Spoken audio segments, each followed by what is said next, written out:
আমি যেটা বলতে চাই, আমি দুনিয়াতে গরিব হয়েছি, আমল না করে আখিরাতে গরিব হইতে আমি রাজি নাই।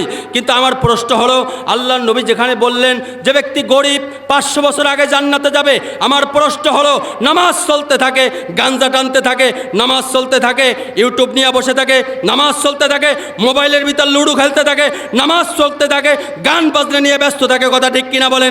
তার মানে এই গরিব তুই দুনিয়াতেও কপাল পোড়া, আখিরাতেও কপাল পোড়া, ঠিক কিনা বলো? কিন্তু গরিব ছিল সাদ সুলাইম রাদিয়াল্লাহু তাআলা আনহু, এমন হৃদয় বিদারক কথা বলতে পারবো না। গরিব ছিল বেলাল, গরিব ছিল আম্মার ইবনে ইয়াসার, গরিব ছিল সুমাইয়া রাদিয়াল্লাহু তাআলা আনহা, আল্লাহু আকবার, গরিব ছিল আবু উবাইদা রাদিয়াল্লাহু তাআলা আনহু, খালিদ বিন ওয়ালিদ যেখানে সেনাপতির ভূমিকা নিয়ে একটার পর একটা মুসলমানদেরকে জয় এনে দিয়েছিল, চেচনিয়া, বসনিয়া, আফগানিস্তান, ফিলিস্তিনি, কাশ্মীর, ভারত, চীন, Japan, France, German, Netherland, Ireland, Switzerland, Azerbaijan, তার্কিস্তান, তুর্কিস্তান, তশখান, খবারা, ওমরে ফারুক রাদিয়াল্লাহু তাআলা আনহু, অর্ধ পৃথিবীটা যখন তার পায়ের নিচে চলে আসছো, এই রকমের গোলামদের কারণেই হয়েছিল, কথা ঠিক কিনা বলেন? জোরে চিৎকার দিয়ে বলেন, কথা ঠিক কিনা বলেন? সুতরাং ভাইরা আমার, ওই রকমের গরিব হওয়া লাগবে যার নামাজও ছোটে নাই, রোজাও ছোটে নাই, নামাজও ছোটে নাই, ঠিক কিনা বলেন? অশ্লীল জিনিসের সাথে সম্পৃক্ত হয় নাই, গাঞ্জা টানে নাই। তার মানে তুই দুনিয়াতেও কপাল পোড়া, আখিরাতেও কপাল পোড়া। তো যাই হোক, আলোচনা যেহেতু শেষের দিকে, এবার গুরুত্বপূর্ণ কয়েকটা কথা আলোচনা শেষের দিকে ইনশাআল্লাহ। তো আল্লাহ পাক বলেন যে আল্লাহর হুকুম, আল্লাহ পাক বলেন তোরা আমার হুকুম মানবি না, আমি আল্লাহও কিন্তু তোদের ছাড়বো না।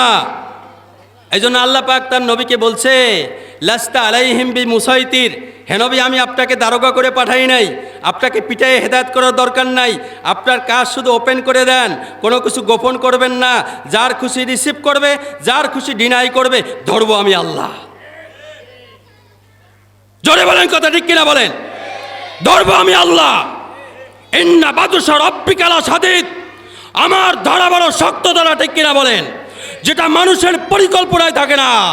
অমাকারু অমাকারাল্লাহ আল্লাহু খায়রুল মাকিরিন, আল্লাহর ধরা বড় শক্ত ধরা, কথা ঠিক কিনা বলেন? এইটাই আল্লাহ বলেন, হে নবী আপনি জানায় দেন ধরবো আমি আল্লাহ। সেই দিন যতই কান্না করো, সেই কান্না কোনো কাজে আসবে না। এই জন্য ভাই, আমল নামা ডান হাতে আসবে। সূরা আল হাক্কাত থেকে কয়েকটা কথা বলি, শেষ করে দিচ্ছি আলোচনা। আমল নামা নেককার যারা হবে, যারা জান্নাতের মেহমান হবে, আমল নামা যখন তাদের ডান হাতে আসবে, আল্লাহু আকবার, আমল নামা যখন ডান হাতে আসবে, খুশির কারণে হাসরের ময়দানে সবাইকে ঘুরে ঘুরে দেখাবে, দেখো দেখো দেখো আমার আমল নামা পড়ে দেখো, আমি জানতাম আল্লাহর সাথে আমার দেখা হবে, সাক্ষাৎ হবে, আমার জীবনের হিসাব নিকাশ দিতে হবে। এই কথা বলবে, আনন্দ অশ্রু ঝরাইতে থাকবে। অপর দিকে আরেকটা বাহিনী থাকবে, যাদের ব্যাপারে আল্লাহ পাক বলেন, ও আম্মা মান উতিয়া কিতাবাহু বিশিমালি ফায়াকুলু ইয়া লাইতানি লাম উতা কিতাবিয়া ওয়ালাম আদরি মা হিসাবিয়া ইয়া লাইতাহা কানাতিল কাদিয়া মা আগনা আন্নি মালিয়া হালাকা আন্নি সুলতানিয়া খুজুহু ফাগুল্লু সুম্মাল জাহিমা সল্লু। আমার আল্লাহ তাআলা এখানে বলেন, যাদের আমল নামা বাম হাতে পাবে, কলিজারা ছিদ্র করবে, পিঠটা থেকে হাত বের করবে, ঘাটটা মোড়াইয়ে দেবে, ঘাটটা মোড়ায় আমল নামাটা ধরাইয়ে দেবে, আমল নামা পড়বে আর চিৎকার করে কারো কানতে থাকবে, মালি হাজাল কিতাব, একে আশ্চর্য ধরনের কিতাব, লা ইউগাদিরু সগীরাতাও ওয়ালা কাবীরাতান ইল্লা আহসাহা। আয় সর্বনাশ, আমার জীবনের ছোট বড়, প্রকাশ্যে গোপনে সমস্ত গুনাহ তো উঠে গেছে। এরপর সে আফসোসের সাথে বলবে, আয় মৃত্যুই যদি আমার জীবনের শেষ হতো, আহারে আমার যদি হিসাবের কাঠগড়ায় দাঁড়া করতো না হইতো। ভাইরা আমার, শেষ আফসোসটা থাকবে আল্লাহ, বড় জটিল আফসোস, হালাকা আন্নি মালিয়া, আহারে দুনিয়াতে আমার অনেক টাকা পয়সা ছিল, মাল ছিল, সব ঘাটিগুলি আমি পার হয়ে গেছি, সুদের টাকা দিয়া, ঘুষের টাকা দিয়া, যেভাবে সব ঘাটি পার হয়ে গেছি। দেখেন না, ঘাটি পার হয়ে অনেকে বেগম পাড়ায় চলে গেছে, কথা ঠিক কিনা বলেন? এ গাধা, তুই বেগম পাড়া অনেক দূরে, সেখানে চলে গেছো, কিন্তু কবর তো তোর একেবারে কাছে, তুই কবর কেন সাজাইলি না? তুই বেগম পাড়ায় যায় বাঁচতে পারবি না, কথা ঠিক কিনা বলেন? হালাকা আন্নি মালিয়া, হালাকা আন্নি মালিয়া, আহারে আমার মাল কোনো কাজে আসলো না। হালাকা আন্নি সুলতানিয়া, আহারে আমার রাজত্ব কোনো কাজে আসলো না। আসছে রাজত্ব, কাজে আসছে? আমার রাজত্ব কোনো কাজে আসলো না। প্রশাসন আমার কাছে ছিল, ড্রাইভার আমার ছিল, পুলিশ আমার ছিল, আর্মি আর আমার ছিল, এয়ারফোর্স আমার ছিল, ল্যান্ড ফোর্স আমার ছিল, যা বলছি তাই হয়েছে। আহারে, আমার কোনো কাজে আসলো না। আল্লাহ এই কথাগুলি যখন আল্লাহর সামনে দাঁড়িয়ে দাঁড়িয়ে বলবে, আল্লাহ পাক ফেরেশতাদেরকে বলবে, খুজুহু ফাগুল্লুহু, এদেরকে ধর ধর ধর, এদেরকে ধর ধর। আল্লাহু আকবার বলেন, চিৎকার দিয়ে বলেন আল্লাহু আকবার, চিৎকার দিয়ে বলেন আল্লাহু আকবার। বলবে ধর এদেরকে ধর। মামুনুল হকের যেমন ডান্ডা বেড়ি পেড়াইছে, আরে কোরআনের কথা, ওর হাতে পায়ে ডান্ডা বেড়ি পড়া, ওর গলায় ডান্ডা বেড়ি পড়া, 70 হাত জাহান্নাম থেকে শিকল নিয়ে হয়। শিকলটা হবে ফেরেশতাদের হাতের শিকল। ফেরেশতারা লম্বা কত বড়, আসমান এবং জমিন বরাবর। ফেরেশতাদের হাতের শিকল নিয়ে হয়, 70 হাত শিকল নিয়ে হয়। মলদার থেকে ঢুকা, নাকের ছিদ্র থেকে বের কর, তারপর বানরে ভালো করে পেঁচায় গোছায় বান্দা ফেলাইবার জাহান্নামের ভিতরে। ঠিক কিনা বলো? যা ভাবছ তা না, রানসে ডাল মুড়ানা। হ্যাঁ, সতর্ক হয়ে যাও এলাকাবাসী, সাবধান হয়ে যাও, সাবধান হয়ে যাও।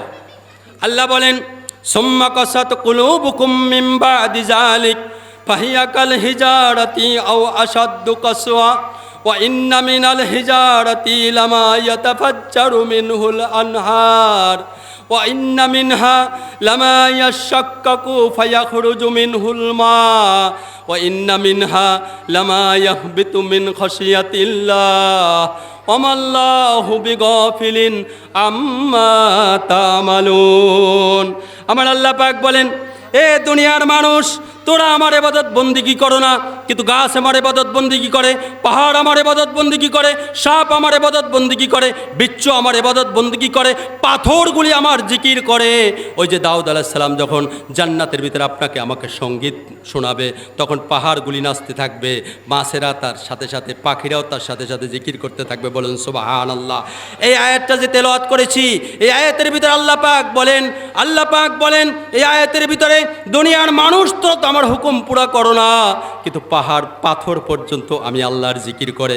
আমি একবার তাবলিগে গিয়েছিলাম, আমার সাথে অনেক ভাইরা এখান থেকে গিয়েছিল, আমরা রাঙামাটিতে গিয়েছিলাম, কাপ্তাই লেগে গিয়েছিলাম, সেইখান থেকে দূর সুরিনামে একটা জায়গায় গিয়েছিলাম।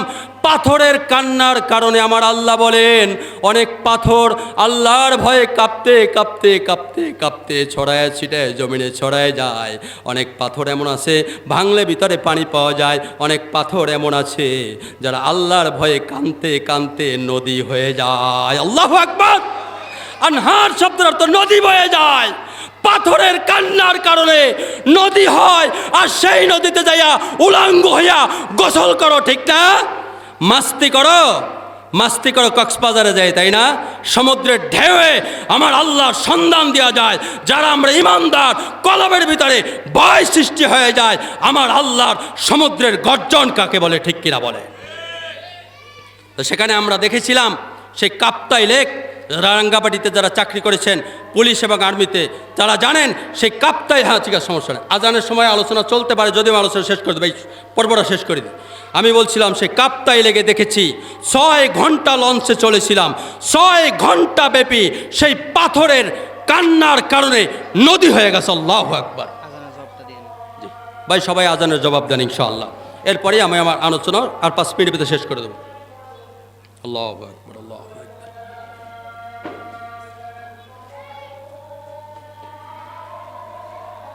আলোচনা শেষ করে দেব আল্লাহর রাস্তে। একটু এই কথাটা খুব মন দিয়ে শোনেন।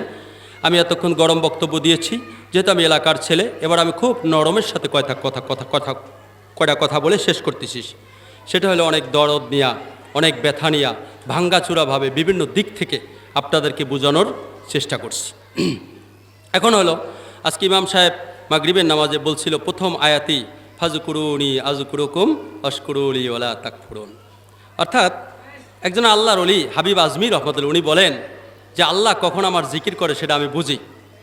ওইটা না খোরশেদ, আল্লাহ আমার কখন জিকির করে আমি সেটা বুঝি। তো এটা কেমন কথা?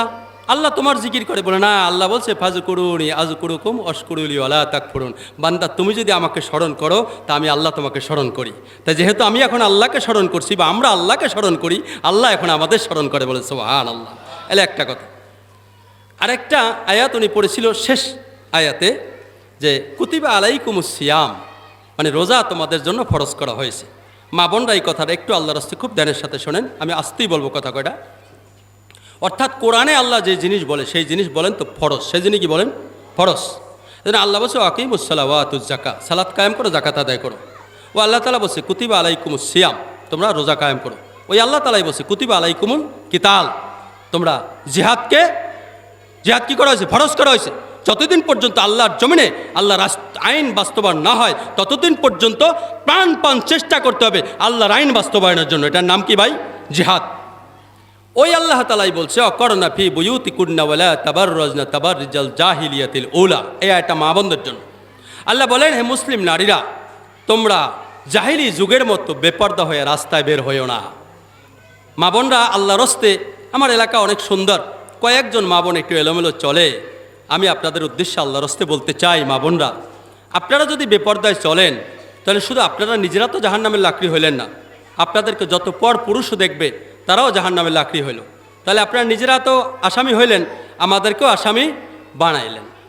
আরেকটা কথা হলো, আমাদের সমাজে নানি, চাচি, দাদি, খালা, ফুপু এরা যথেষ্ট পর্দা করে, কথা ঠিক কিনা বলেন? কিন্তু 18, 20, 22, 30 বছর পর্যন্ত মহিলারা মোড়ে পর্দা করতে চাই না। একটা উদাহরণ খুব মন দিয়ে শুনবেন মা বোনরা। পুরুষটা তো নারকেল গাছ চিনেন, তাই না? নারকেল গাছ যখন চারা থাকে ছোট, এই নারকেল গাছটা যদি কেউ বেড়া দেয় মানুষ বলবে লোকটা খুব বুদ্ধিমান, কারণ এটা গরু ছাগলে খাইতে পারে, ঠিক? কিন্তু নারকেল গাছটা যদি 60-70 বছর লম্বা হয়ে যায়, বলেন এই নারকেল গাছটা বেড়া দিলে মানুষ তাকে কী বলবে? আহাম্বক বা বোকা, যে বুড়ো নারকেল গাছটা বেড়া দিয়ে কী লাভ? ঠিক তেমনিভাবে একটা মা বোনের যখন 18, 20, 22, 30 তখন যৌবনের পূর্ণ চাহিদা থাকে, তার শরীরের চামড়া টাইট থাকে, তখন তার দিকে সবাই কুদৃষ্টিতে তাকায়, রাস্তার মুসিও কুদৃষ্টিতে তাকায়, ঠিক কিনা বলেন? সুতরাং তখন আপনি পর্দা করবেন না। আপনি যখন বুড়ো হয়ে যাবেন, চামড়া ধোত্রা দিয়ে যাবে, তখন আপনার রাবেয়া বস্ত্রী সাইজা কী লাভ, কথা ঠিক কিনা বলেন? সুতরাং বুড়া বয়সে বোরকার কাপড়ের দাম না বাড়ানোর জন্য বিনীতভাবে অনুরোধ করছি। অতএব আমরা যারা এখানে আসি, আমরা দায়ুসের রাখাল হব না। বলেন তো কি বলছি? দায়ুসের রাখাল হব না, অর্থাৎ আমার স্ত্রীকে বেপর্দায় চালাবো না, আমার মেয়েটাকে বেপর্দায় চলতে দেব না, আমার বোনকে বেপর্দায় চলতে দেব না, আমার মেয়েটাকে বেপর্দায় চলতে দেব না। কে কে নিয়ত করলাম দেখি তো ইনশাআল্লাহ? নারায়ে তাকবীর, নারায়ে তাকবীর। এই হলো একটা পয়েন্ট। দ্বিতীয় হলো, আমি ফাঁকে একটা আয়াত বলে গিয়েছি যে কিয়ামতের ময়দানে আমল নামা পায়া মানুষ বলবে কি, মালি হাজাল কিতাব, এ কি আশ্চর্য ধরনের কিতাব, লা ইউগাদিরু সগীরাতান ওয়ালা কাবীরাতান ইল্লা আহসাহা। এই আয়াতের উপরে আলোচনা একটু শেষ করে আমি আলোচনা ক্লোজ করে দিচ্ছি। সেটা হলো এই যে আমল নামা পাইয়া অনেক মানুষ কিয়ামতের ময়দানে বলবে যে আল্লাহ, এই আমল নামাটা আমার কাছে ভুলে আসছে, আমি তো এত নামাজ পড়ি নাই, এত রোজা রাখি নাই, এত হজ করি নাই, এত জাকাত দেই নাই। তা আল্লাহ বলবে যে না, ভুলে আসে নাই, এই আমল নামাটা তোমারই। অর্থাৎ তুমি যত মানুষকে দাওয়াত দিয়া নামাজের উপর উঠাইছিলা, সবাই একটা সব তোমারে দিছে। তুমি যত মানুষকে দাওয়াত দিছিলা, যত দিন শিক্ষা করছে, এলেম প্রচার করছে, তার একটা নেকির অংশ তুমি পাইয়া গেছো। অত মানুষ হজ করছে, তার একটা নেকি তুমি পাইয়া গেছো। কত মানুষ তেলাওয়াত করছে, নামাজ পড়ছে, তার একটা সবের অংশ তুমি পাইয়া গেছো বোনাস হিসাবে, তাহলে একটা সব পাইয়া গেলাম, ঠিক তো? আর কিছু মানুষ আছে, তারা আমল নামা পায়ে বলবে যে আল্লাহ, আমি তো এত গুনাহ করি নাই, এই মদের গুনাহ, জেনার গুনাহ, কথা বলেন, সুদের গুনাহ, চুরির গুনাহ, বাটপাড়ির গুনাহ, পতিতার লাইসেন্সের গুনাহ, আল্লাহ এগুলো তো আমি করি নাই। আমি তো তবলিগওয়ালা ছিলাম, আমি দাড়িওয়ালা ছিলাম, আমি টুপিওয়ালা ছিলাম, আমি চরমরার মুরিদ ছিলাম। আল্লাহ বলবে না, এই আমল নামা তোর, এই আমল নামা তোর। কারণ তুই যাদেরকে সিল দিছিলি, ওই সিল পাইয়া যারা পার্লামেন্টে গিয়েছিল, কথা বলেন, যারা মদের বার খুলছিল, পতিতার লাইসেন্স দিয়েছিল, সুদে ব্যাংক চালু করছিল, বেপর্দা চালু করছিল, মদের লাইসেন্স দিয়েছিল, যত গুনাহ করেছে সমস্ত গুনার অংশ তোর আমল নামে উঠিয়ে দেওয়া হয়েছে। সুতরাং যার তার দল করে কিন্তু পরকালে পার পাওয়া যাবে না। এই জন্য আল্লাহ আমাদেরকে বুঝদান করুক। আমাদের সুযোগ আছে সমস্ত ইসলামী সংগঠনগুলিকে আল্লাহ তাআলা এক করে, ইনশাআল্লাহ আমাদের এই বাংলাদেশে 92% মুসলমানের দেশে ঈমানের দাবিতে আমরা যারা আল্লাহর আইন চালু করতে চাই, আল্লাহর কোরআন দিয়ে যারা সংসদ চালাইতে চায়, দেশ চালাইতে চায়, তাদেরকে কে কে সাহায্য করব? নারায়ে তাকবীর, নারায়ে তাকবীর। আল্লাহ তাআলা আমাদেরকে যেই কথাগুলি বললাম, আমরা শুনলাম, আমি মানুষ, আমি ভুলের ঊর্ধ্বে না। যদি আমার কথার দ্বারা কেউ কোনো কষ্ট পেয়ে থাকেন, আল্লাহ রস্তে আমাকে মাফ করে দিবেন। আর যে কথাগুলি বললাম শুনলাম, এর উপর আল্লাহ পাক আমল করার তৌফিক দান করুন। আসসালামু আলাইকুম ওয়া রাহমাতুল্লাহি ওয়া বারাকাতুহু।